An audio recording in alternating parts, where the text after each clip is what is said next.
Shri Ganeshaya Namaha. Om Shri Saraswatyai Namaha. Om Shri Gurubhyo Namaha.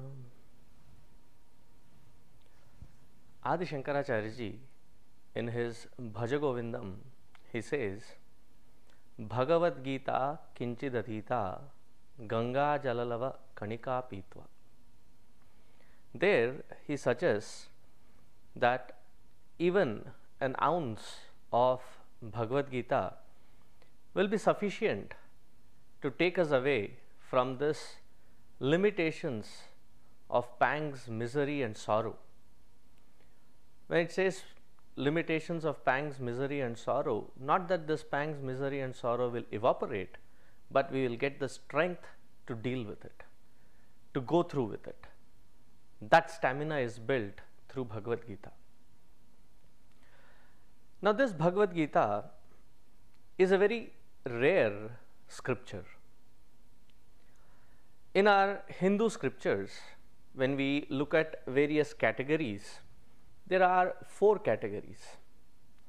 One is called the Veda, second is called Smriti, third is called Itihasa, and the fourth one is called Purana.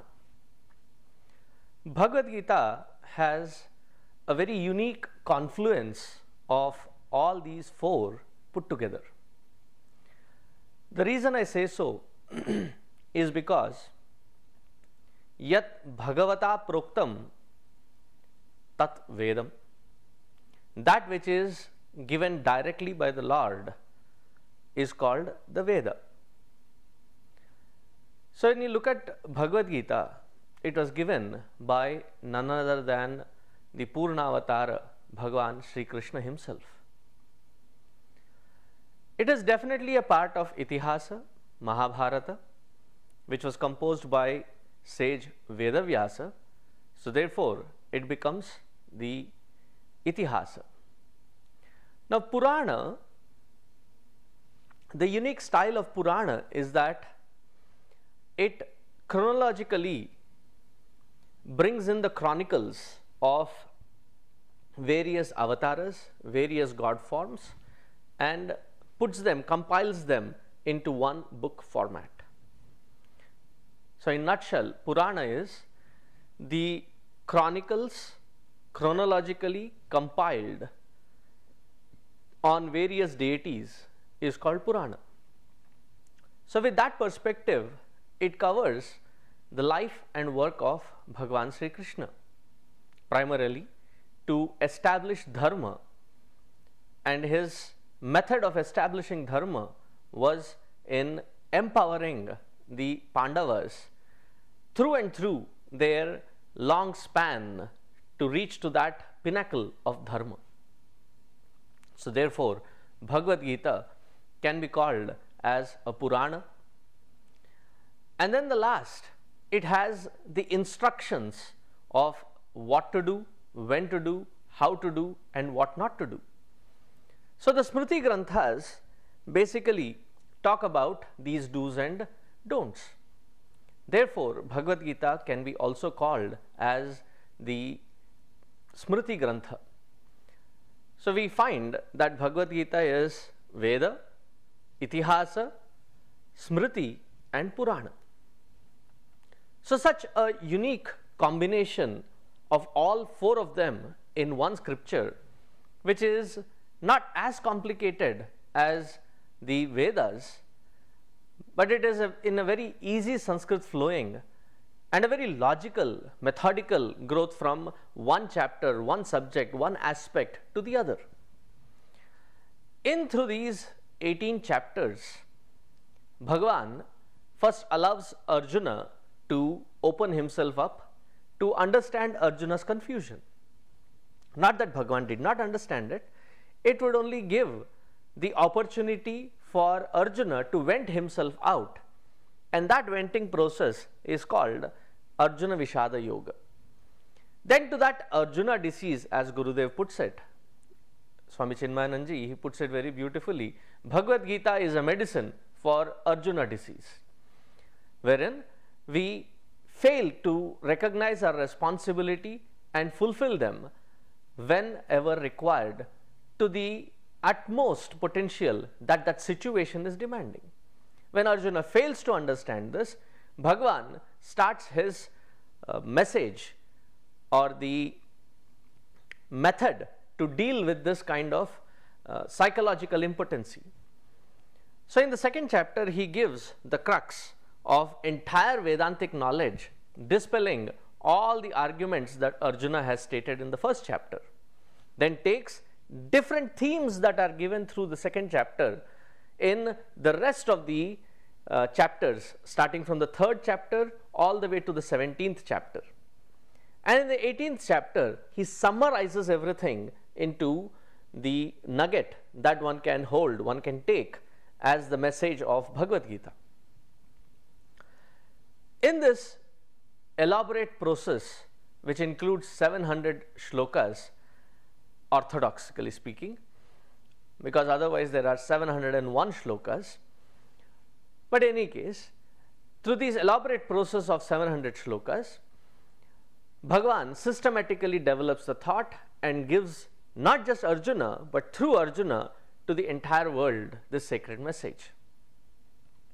Now on this Bhagavad Gita, Gurudev had spent his entire lifetime in giving the beauty and the pragmatic approach with which this can be applied in our day-to-day life.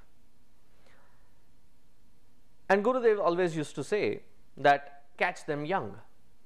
And the best method to inculcate Bhagavad Gita into the young minds is that we introduce Bhagavad Gita as a learning process, and competitions are often a very good method to reach across to these young minds.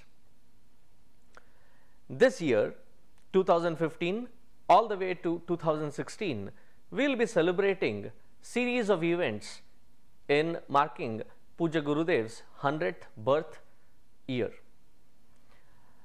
So in marking that, we have developed various events, and one of the primary events is Bhagavad Gita competitions for various age groups, all the way from kindergarten to the adult section. All of them will be participating in memorizing, learning, and reciting the 15th chapter of Bhagavad Gita.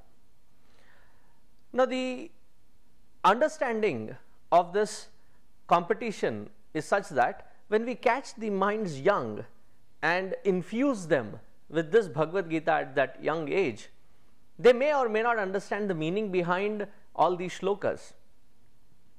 They may just memorize it and repeat it in the form of recitation.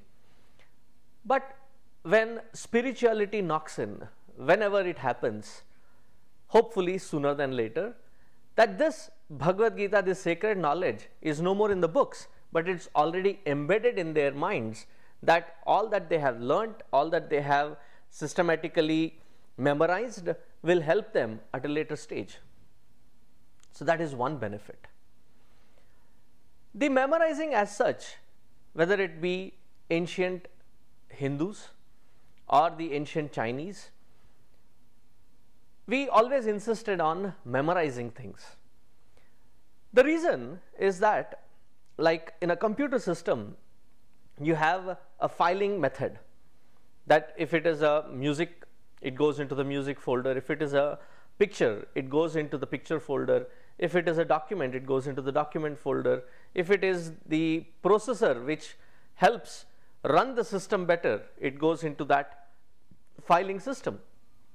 Similarly, our mind needs a good filing system, and it has to be trained when we are quite young. By memorizing and developing the ability to repeat what you have memorized helps at the very young age to systematically file all the folders and to retrieve those folders when necessary. That way, this whole competition of Bhagavad Gita helps them on a long run to memorize, to systematically file, and later, whenever that spirituality unfolds, helps them in their day-to-day life. With all these beautiful aspects, it's also an offering from our side to Puja Gurudev, who has given his entire life in spreading this sacred knowledge across to the entire humanity. His entire life he has given for us, and in marking his 100th year, it would be a befitting offering at his feet if we all come together to make this competition a success. Hari Om Tat Sat.